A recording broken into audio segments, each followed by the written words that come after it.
Have you ever noticed how some people seem almost untouchable by chaos? How no matter what happens around them, they remain composed, collected, and calm as if nothing can shake their center. It's not luck, it's not indifference, and it's definitely not because their lives are free of challenges. What you're witnessing is discipline, a state of being, a way of thinking learned and trained over time. The ability to act as if nothing bothers you is not about pretending. It's about mastering the internal game. Let's begin with a question most people avoid. What exactly controls your reaction? You might think it's the situation itself. You might say, well, of course I got angry. Look at what they did. Or anyone would be stressed if they had to deal with this. But the truth, it's never the situation. It's how you perceive it. It's how you assign meaning to it.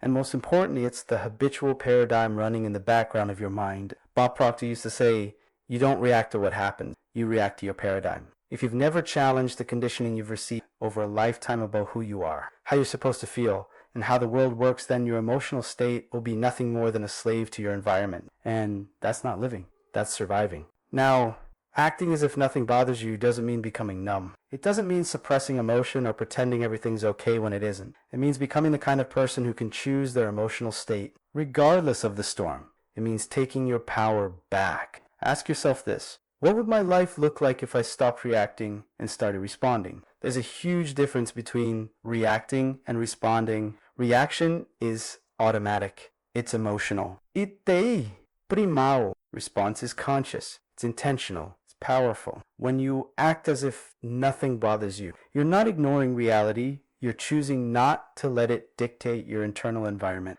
Let's take a simple example. Someone cuts you off in traffic. You have two options. One, react, honk the horn, scream, let the anger flood your system, and carry that tension into the rest of your day. Two, pause, breathe, and say to yourself, I refuse to give a stranger that much power over my peace. That's a small moment. But small moments are where transformation begins. Bob Proctor taught that our thoughts are magnetic forces. Every thought sends out a vibration, and that vibration attracts experiences that match its frequency. He would say, you attract into your life what you are, not what you want. So if you carry irritation, resentment, and frustration even in the name of being justified, you're only calling in more reasons to stay stuck in that state. Learning to act as if nothing bothers you is an act of energetic discipline. It's a declaration to the universe that you are in control of your vibration, not your bank account. Not your boss, not the weather, not your past you, but that kind of mastery doesn't come from wishful thinking. It comes from inner work. Deep,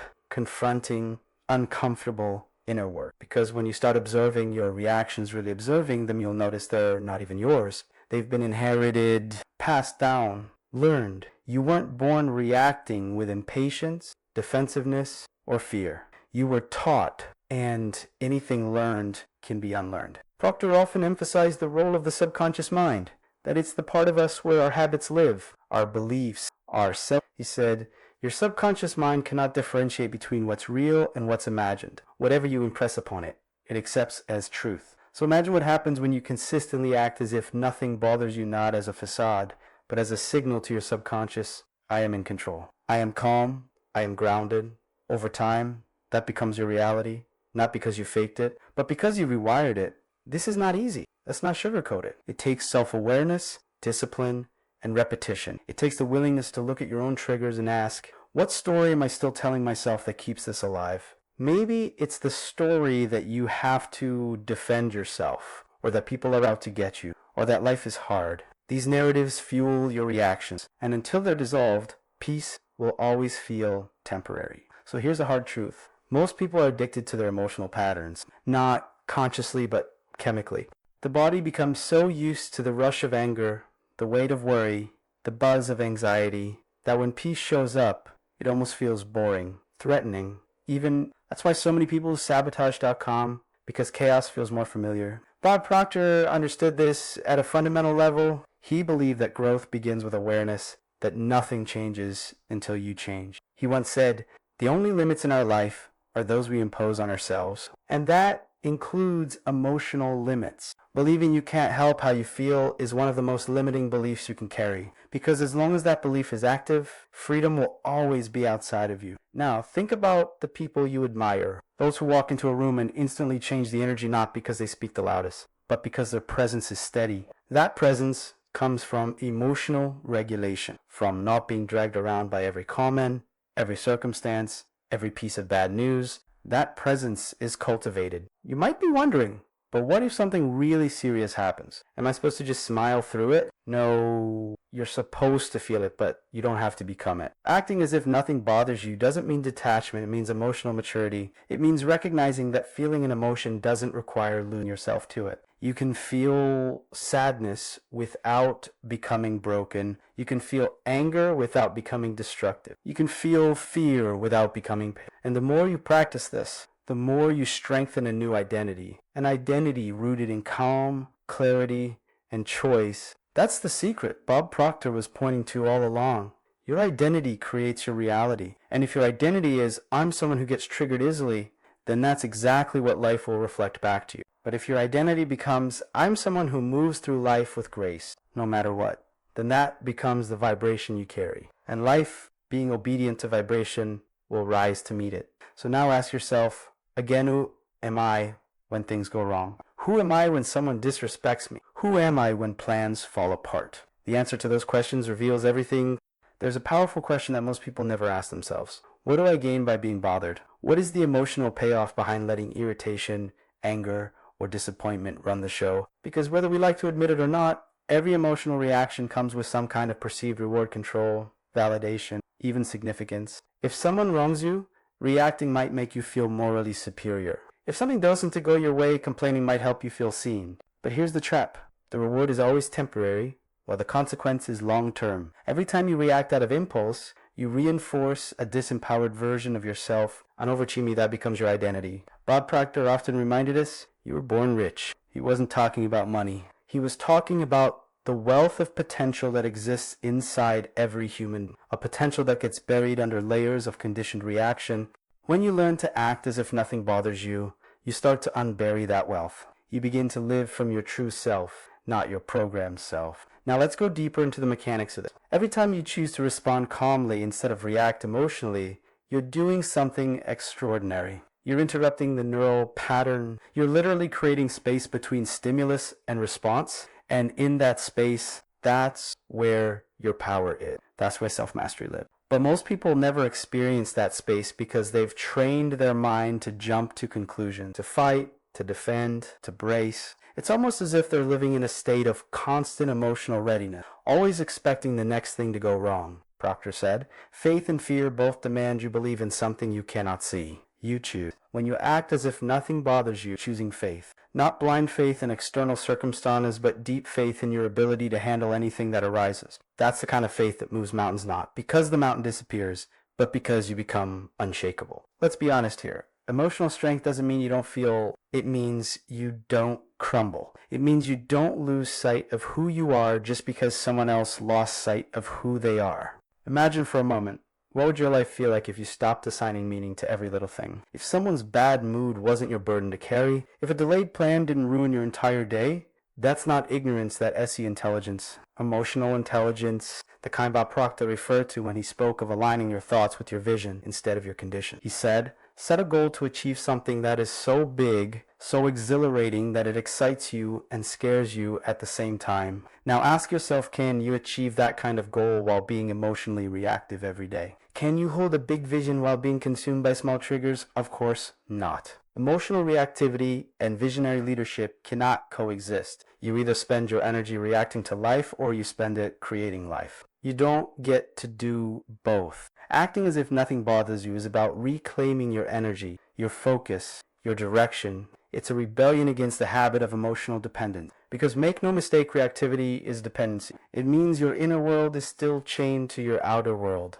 And until that chain is broken, freedom will remain a theory, not a lifestyle. But let's be clear, this isn't about being unaffected. It's about being unaffected by choice. That's where the power is. When you consciously choose your emotional state, even when your environment gives you every excuse to lose, that's mastery. You've probably been told at some point that you're too sensitive or overreacting. That's not what this is about. This isn't about denying your emotional depth. It's about channeling it. It's about realizing that your emotions are indicators, not dictators. They point you toward inner work, but they're not qualified to run your life. Bob Proctor emphasized the power of choice constantly. He believed that we are not the victims of our circumstances, but the architects of our results. He once said, "Discipline is giving yourself a command and following it." So give yourself this command: I will no longer allow temporary emotions to make permanent decisions. Now ask yourself, what are the micro decisions I make each day that reinforce the illusion that I have no control? Every sigh of frustration, every sarcastic comment,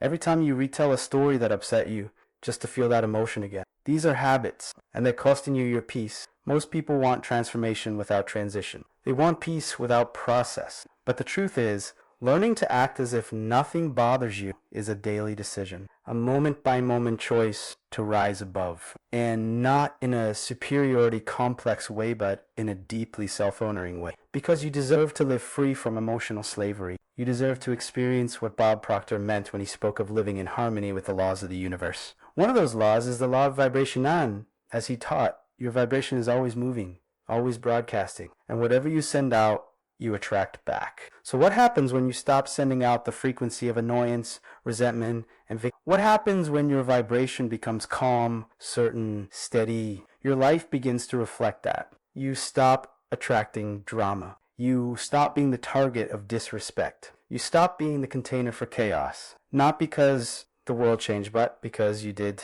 Because your inner world became so aligned, so intentional, so deeply centered, that anything not in harmony with that vibration simply fell away. It sounds poetic, but it's practical. You've probably seen this in subtle ways already. That moment when you refused to react and everything, that time you paused instead of snapped, and clarity emerged. Those weren't coincidence. That was you stepping into your real power, the power of presence over impulse. Proctor believed in self-image as the foundation of success. He said, you will never outperform yourself. So if your self-image is someone who's always bothered, always offended, always in reaction mode, that will become your ceiling. But if you shift your self-image to someone who is emotionally sovereign, peaceful by choice, responsive instead of reactive, then you open up a whole new level of reality. And here's the beautiful part. No one has to validate that change but you. You don't need applause for being calm. You don't need recognition for not reacting, because real peace is its own reward. It doesn't seek attention. It radiates attention, people feel it. They're drawn to it because in a world where everyone is exhausted from reacting, presence is rare. Now, ask yourself, am I radiating presence or projecting patterns? That's the work. That's the shift. You might be thinking, but if I stop reacting, don't I become passive? Isn't that just letting people walk all over me? That's the fear most people have. They confuse calm with weakness. But nothing could be further from the truth. True strength is not loud. It doesn't need to shout to prove its presence. It simply is unbothered. Doesn't mean disconnected. It means rooted. It means having a solid enough foundation that no passing wind can blow you over. Bob Proctor understood this distinction better than most. He spoke often about internal authority. He believed that we each have within us a center of power that, once accessed, makes us immune to the opinions, moods, and chaos of others. He taught, the only thing that controls you is what you allow to control you. That statement isn't just a nice quote, it's a challenge. A challenge to stop outsourcing your emotional state. Think about how much time people spend trying to fix, change, or control others just to feel better themselves. That's emotional codependency. That's energy wasted. When you act as if nothing bothers you, you reclaim that energy. You stop managing the world and start managing your response to the world. And here's where the magic starts to happen. The less you react, the more you observe. The more you observe, the more you understand. And the more you understand, the more intentional you become. That's the shift. From being in your emotions, being with your emotions. From being a prisoner of reaction to becoming a master of response. Let's pause here and look at your current habits. What happens in your body the moment something doesn't go your way? Do your shoulders tense? Do your thoughts race? Does your chest tighten? Do you start crafting arguments in your head? All of this happens in seconds, sometimes milliseconds. And the only reason it happens so fast is because it's been practiced. Bob Proctor used to say, repetition is the first law of learning. That means the only way to reprogram this reactivity is through repetition of a new behavior. Not once, not twice, but over and over again until it becomes second nature, until the trigger hits. And instead of reacting, your body remembers. We don't do that anymore. This is where most people give up. They want the transformation but without the training. They expect one deep breath or one meditation to undo decades of emotional patterning. That's not how it works. The real shift happens in the daily moments that seem insignificant. When someone interrupts you, when plans fall through, when someone criticizes you unfairly, that's your training ground. That's your emotional gym. And every time you stay centered, even just a little longer than before, you build muscle. So here's a powerful practice to integrate this truth. Act the part until it becomes the part. Proctor was very clear about this. He said, act like the person you want to become. Walk, talk, and behave as that person now. That's not about pretending, it's about activating. When you act as if nothing bothers you, you're not faking. He creating it. You're impressing it on your subconscious mind, and over Chimi, the subconscious accepts it as your new default setting. But for this to work, you have to get brutally honest with yourself. Who am I when no one is watching? Do you keep replaying conversations that upset you? Do you carry grudges in silence, pretending you've let them go? Do you smile on the outside but rehearse revenge on the inside? None of that is neutrality. That's just passive reaction. And the subconscious doesn't care whether your reaction is vocal or internal, it registers the vibration. And that vibration becomes your point of attraction. So when you start acting unbothered, not just in front of others, but internally in your thoughts, your body, your nervous system, that's when your outer world starts to reflect it back. That's when the people who used to drain your energy start disappearing from your life. That's when situations that once triggered you start losing their grip. Because life responds to your inner environment. And when that environment becomes steady, grounded, unshakable, everything changes. Bob Proctor often taught about the power of self-image and attitude in shaping reality. He said, your attitude is the composite of your thoughts, feelings, and action. If your attitude is calm, firm, and clear, your life will begin to echo that clarity. But if your attitude is anxious, reactive, and uncertain, even if it's subtle, that's what life mirrors. So the invitation here is not to fake calm, it's to become calm. And becoming calm means examining everything inside of you that still depends on the external to feel okay. That's where the real work is. Maybe it's the need to be right, the need to win, the need to be liked, the need to control. These are the quiet addictions of the reactive mind. And as long as they run the show, peace will always be negotiable. But when you begin releasing those needs, not all at once, but piece by piece, you start becoming whole. And wholeness doesn't get bothered. It doesn't seek approval.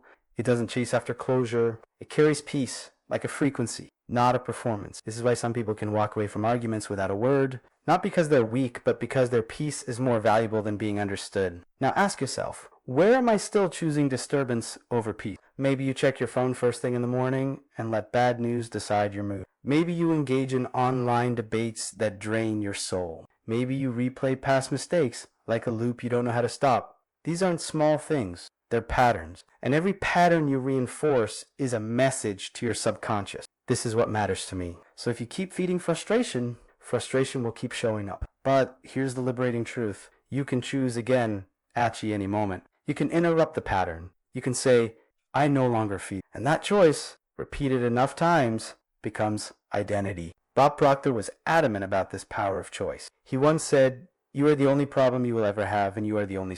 That's not an insult, it's empowerment. Because it means the way out is already within. You don't need a perfect environment to act unbothered. You just need a decision. A decision to honor your peace more than your programming. A decision to live from response, not reaction. A decision to become the kind of person whose presence brings calm instead of chaos. And once you make that decision, not once, but dolly, you begin to notice something remarkable. The world slows down. Your mind quiets. People respect your energy. Life becomes less about survival and more about alignment. Because being unbothered isn't about the absence of challenges. It's about the presence of self. It's about standing so rooted in who you are that no situation, no opinion, no setback can shake you loose. And when you get to that place, not perfectly, but increasingly, you don't just act unbothered. You are and that is where real freedom begins. When you step into the mindset of being unbothered, you're not detaching from life, you're stepping into a higher relationship with it. You're moving from emotional dependency to energetic sovereignty.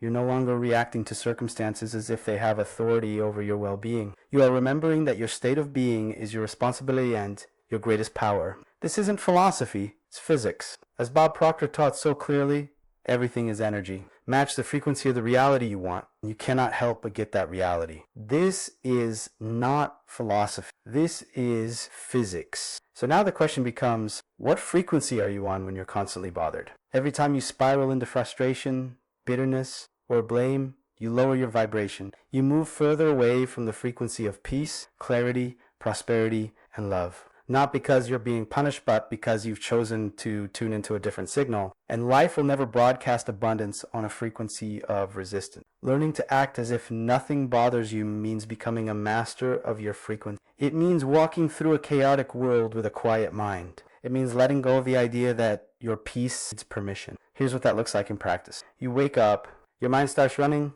bills, deadlines, messages. Before the spiral begins, you pause, you ground yourself, you breathe, you remind yourself, I choose how I feel today. Not the world, not the news, not pressure, me. You step outside, someone says something, you hear it, you understand it, but you don't let it stay. Why? Because you've trained yourself to stop absorbing low frequency. You've trained your nervous system to stay anchored, not hijacked. Later, something doesn't go according to plan. It stings. It disappoints you. But instead of dramatizing the event, you simply adjust. You don't collapse. You redirect. Because deep down, this moment doesn't define me. My response does. And that is emotional leadership. That is what Bob Proctor called thinking into results. Choosing a thought aligned with the outcome you want rather than the condition you're currently facing. But let's be real. It's not always seamless. You'll have moments when you slip, when the old patterns pull you in, when something really does get under your skin. That's okay. Growth doesn't require perfection. It requires awareness. In those moments, pause and ask yourself, what part of me still believes I need to react to protect myself? Because here's the truth, reaction is often a disguise for fear. Fear of being disrespected. Fear of losing control. Fear of looking weak. But none of those fears are real. They're inherited. They're echoes of old programming. Bob Proctor said it beautifully. Most people are not going after what they want. They're going after what they think they can get. And the same is true emotionally. Most people aren't choosing who they want to be. They're becoming what their patterns allow. But that's not your path. You're here to interrupt the pattern, to become intentional in your identity. To remember that being unbothered is not passive, it's creative. Because when you stop reacting, you start creating. You create space in your mind. You create clarity in your decisions. You create trust in your presence. Think of the most powerful people, not in title, but in energy. They don't shout. They don't panic. They don't need to prove. Why? Because power doesn't perform. It radiates. And that's the energy of being unbothered. Not the absence of feeling, but the fullness of alignment. You become a lighthouse, not swayed by the waves, not moved by the storms, simply shining, simply holding frequency. Not for others, but because that's who you are.